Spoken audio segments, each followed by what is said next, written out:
औज़ु बिल्लाहि मिनश्शैतानिर्रजीम बिस्मिल्लाहिर्रहमानिर्रहीम। अस्सलाम वालेकुम दोस्तों, मैं हूं मोहसिन रज़ा और आप लोग देख रहे हैं 24/7 टीचर्स ऑनलाइन। दोस्तों, बिजनेस फाइनेंस की क्लास चल रही है और आज उस सीरीज़ का हमारा 14वां लेक्चर है। दोस्तों, पिछली 1-2 क्लासेस से हम लोगों ने एक टॉपिक शुरू किया था, रेशोज एनालिसिस। आज उस सीरीज का हमारा तीसरा पार्ट है और आज इंशाल्लाह हम लोग अपने जो रेशोज एनालिसिस के ऊपर डिस्कशन शुरू की थी उसको वाइंड अप करेंगे और इंशाल्लाह आइंदा आने वाली क्लास से हम लोग अपनी डिस्कशन जो है एक नए टॉपिक के साथ शुरू करेंगे। दोस्तों, आज की क्लास शुरू करने से पहले हम लोग ये देख लेते हैं कि हमने अपनी पिछली क्लास के अंदर क्या पढ़ा था। दोस्तों, पिछली क्लास 2 के अंदर भी हमने अपनी जो डिस्कशन है वो रेशोज एनालिसिस के हवाले से की थी और उसमें हमारी जो 2 मेन कैटेगरीज हैं, फाइनेंशियल लीवरेज रेशोज और एसेट्स मैनेजमेंट रेशो, उस हवाले से बात की थी। मैंने आपको total date ratio, interest coverage ratio, cash coverage ratio, inventory turnover ratio, days cell in inventory, receivable turnover, average collection period, payable turnover और एवरेज पेएबल पीरियड कैलकुलेट करना सिखाया था। दोस्तों, ये तो थी हमारी पिछली क्लास। आज की क्लास में हम लोग बात करने वाले हैं मजीद हमारे पास जो आखिरी 2 कैटेगरीज बचती हैं, प्रॉफिटेबिलिटी रेशो की और मार्केट रेशो की, उसके ऊपर बात करेंगे। और ना सिर्फ बात करेंगे बल्कि मैं आप लोगों को ये भी सिखाऊंगा कि कैसे हम gross profit margin, net profit margin, return on assets, return on equity, earning per share, dividend per share calculate करते हैं और मैं आप लोगों को इनकी कैलकुलेशन के साथ ये भी बताऊंगा कि इनके फार्मूलाज क्या हैं। तो चलिए दोस्तों, हम अपनी आज की क्लास शुरू करते हैं और स्क्रीन के ऊपर आप लोगों को पहली जो हमारी रेशो है, प्रॉफिटेबिलिटी रेशो, वो स्क्रीन के ऊपर नजर आ रही है। This profitability ratio further divided into सब कैटेगरीज। उसके अंदर आपके पास ग्रॉस प्रॉफिट मार्जिन है, उसके अंदर आपके पास नेट प्रॉफिट मार्जिन है, उसके अंदर आपके पास रिटर्न ऑन एसेट्स हैं, उसके बाद आपके पास रिटर्न ऑन इक्विटी है।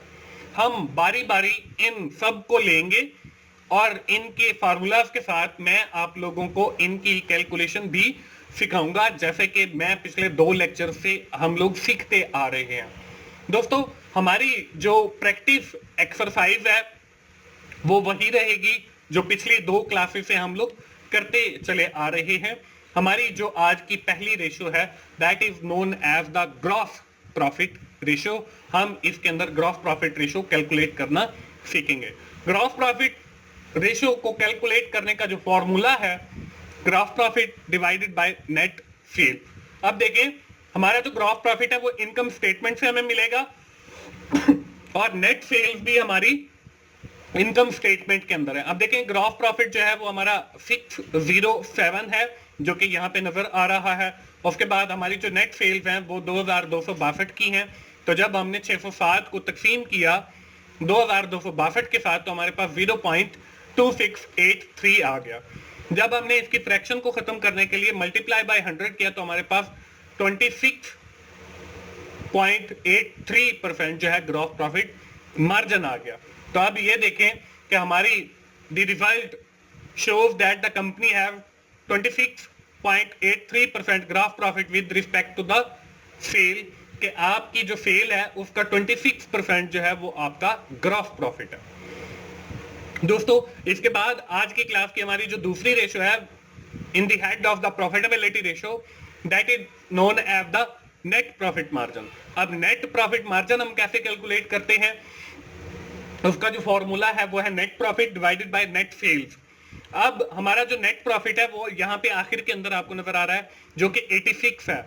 तो 86 डिवाइडेड बाय 2262 तो हमारे पास 0.0380 आ गया।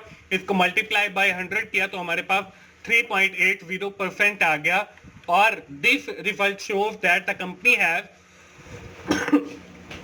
3.80% of the net profit with respect to the sale, के हमारी जो कंपनी है वो उसका 3.80% जो है वो नेट सेल का नेट प्रॉफिट मार्जिन है, जो कि कम है, इसे ज्यादा होना चाहिए। इसके बाद अगली जो हमारी रेशो है वो रिटर्न ऑन एसेट की है। अब रिटर्न ऑन एसेट का जो कैलकुलेट करने का फॉर्मूला है वो है net income divided by total asset. आप देखें जो हमारी नेट इनकम है वो 86 ही है। हम पिछली जो दो रेशोज हैं वो भी हमने with the help of net income calculate की है। तो नेट इनकम हमारी 86 डिवाइडेड बाय 1889 जो है वो हमारे टोटल एसेट्स हैं। तो जब हमने इसको 86 को 1,879 के साथ तकसीम किया तो 0.0457 हमारे पास जवाब आ गया। इसको मल्टीप्लाई बाय 100 किया तो हमारे पास 4.57% जो है वो जवाब आ गया। और ये जो रेशियो है, the result shows that the company have 4.57% return on asset. It's to much low ratio, ये बहुत कम रेशियो है। When the investor see that ratio, they cannot invest into the company. वो उस कंपनी के अंदर इन्वेस्ट नहीं करेगा क्योंकि उसकी जो रिटर्न ऑन एसेट है या जो प्रॉफिटेबिलिटी रेशियो है या जो ग्रॉस प्रॉफिट मार्जिन है वो बहुत कम है। इसके बाद अगली जो हमारी रेशियो है वो है रिटर्न ऑन इक्विटी। अब रिटर्न ऑन इक्विटी हम लोग कैसे कैलकुलेट करते हैं, तो इसमें भी हमारी net income divided by total equity है।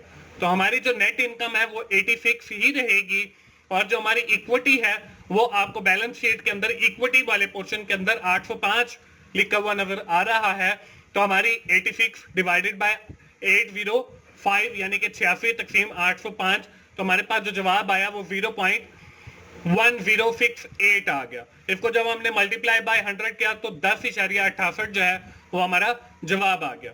अब ये जो रेशियो है, the result shows that the company have 10.68 return on equity. It's also too much low ratio but it is higher as compare to the return on asset. ये आपके return on asset से ज्यादा है। तो ये दोस्तों हमने जो प्रॉफिटेबिलिटी वाला पोर्शन स्टार्ट किया था, ये वो सारी रेशियोज कैलकुलेट हो गई। इसके बाद अगला जो हमारा पोर्शन है लास्ट वाला, वो हमारा मार्केट रेशो का है। अब मार्केट रेशो को भी फर्दर कैटेगराइज किया गया है। इसमें जो है वो दो कैटेगरीज है। इसमें एक अर्निंग पर शेयर है और दूसरी जो है वो हमारी बुक वैल्यू पर शेयर है। इसको अब हम कैलकुलेट करना सीखते हैं। इसके लिए भी वही हमारी प्रैक्टिसिंग एग्जांपल जो चलती आ रही है पिछले 1-2 लेक्चर से, उसी एग्जांपल को आगे लेकर हम ये रेशियो कैलकुलेट करेंगे, अर्निंग पर शेयर वाली भी और बुक वैल्यू वाली भी। तो इसमें अर्निंग पर शेयर रेशियो को कैलकुलेट करने का जो फॉर्मूला है वो net income divided by share outstanding है। तो नेट इनकम हमारी 86 आ रही है डिवाइडेड बाय आउटस्टैंडिंग शेयर 100। अब ये जो 100 है ये ना तो हमारी इनकम स्टेटमेंट के अंदर होता है और ना ही हमारी बैलेंस शीट के अंदर होता है, बल्कि ये आपको नोट्स के सूरत में नीचे दिया गया है। Calculate the profitability ratio and market ratio, assume outstanding share is 100 market. कि आपके जो आउटस्टैंडिंग शेयर है वो नीचे आपको दिए हुए हैं कि आपने अज्यूम करने हैं कि वो आपके 100 है। तो ये हमने 86 डिवाइडेड बाय 100 किया तो 0.86 आ गया। इसको जब हमने मल्टीप्लाई भी कर सकते हैं 100 के साथ, तो this ratio tells the company have 0.86 return on share पर शेयर। तो ये हमारी अर्निंग पर शेयर आ जाएगी। इसके बाद हमारी जो आखिरी रेशो है वो बुक वैल्यू पर शेयर है। बुक वैल्यू पर शेयर को कैलकुलेट करने का जो फॉर्मूला है वो total equity divided by share outstanding है। तो टोटल इक्विटी 805 है, ये हमने रिटर्न ऑन इक्विटी के वक्त भी देखी थी। और हमारे जो आउटस्टैंडिंग शेयर है वो 100 है। तो जब हमने इसको तकसीम किया तो हमारे पास 8.05 जो है वो बुक वैल्यू पर शेयर आ गया। अब this ratio tells the company have 8.05 book value पर शेयर। तो ये 8.05 जो है वो हमारी बुक वैल्यू पर शेयर है। तो दोस्तों ये थी हमारी आज की क्लास। आज की क्लास के अंदर हम लोगों ने जो है दो किस्म की रेशियो कैलकुलेट करना सीखी, जिसमें एक प्रॉफिटेबिलिटी रेशियो है, एक मार्केट रेशियो है। दोस्तों आज की क्लास की हमारी जो एक्सरसाइज है वो भी वही रहेगी जो हमारी पिछली 2 क्लासेस से चलती आ रही है। इस एक्सरसाइज के अंदर आपने सिर्फ करना ये है कि आपने जो आपको इनकम स्टेटमेंट दी गई है और बैलेंस शीट दी गई है, इसकी मदद से आपने प्रॉफिटेबिलिटी रेशियो को कैलकुलेट करना है और मार्केट रेशियो को कैलकुलेट करना है। दोस्तों, आज की क्लास हम यहीं पे खत्म करेंगे और आज की क्लास खत्म करने से पहले हम क्विकली समराइज कर लेते हैं कि हमने क्या पढ़ा है। दोस्तों, हम लोगों ने पिछली 1-2 क्लासेस से रेशियोज का टॉपिक शुरू किया हुआ है, जिसमें हम रेशियोज एनालिसिस के ऊपर बात कर रहे हैं। आज हमने रेशियोज एनालिसिस के हवाले से दो जो हमारे मेन हेड है, एक प्रॉफिटेबिलिटी रेशियो और एक मार्केट रेशियो, उनको देखा। ना सिर्फ उनको देखा बल्कि उनके अंदर जो सब कैटेगरीज हैं उनको भी कैलकुलेट करना सीखा। दोस्तों, मुझे उम्मीद है कि आपको ये बिजनेस फाइनेंस का जो कोर्स है ये पसंद आया होगा और यकीनन आप इस कोर्स से कुछ ना कुछ सीख भी रहे होंगे। दोस्तों, अगर आपको मेरी वीडियोस अच्छी लग रही है तो आप उन्हें लाइक कीजिए, अपने दोस्तों के साथ शेयर करें जिनका ये सब्जेक्ट है, और कमेंट्स की सूरत में अपना फीडबैक जरूर दें। और मेरा चैनल 24/7 टीचर्स ऑनलाइन सब्सक्राइब कीजिए ताकि मेरी हर आने वाली वीडियो, हर आने वाला लेक्चर आप लोगों तक पहुंच सके और आप उससे सीख सकें। दोस्तों, मिलते हैं अगली बिजनेस फाइनेंस की क्लास में। उस वक्त तक के लिए इजाजत दीजिए। थैंक यू वेरी मच दोस्तों। अल्लाह हाफिज।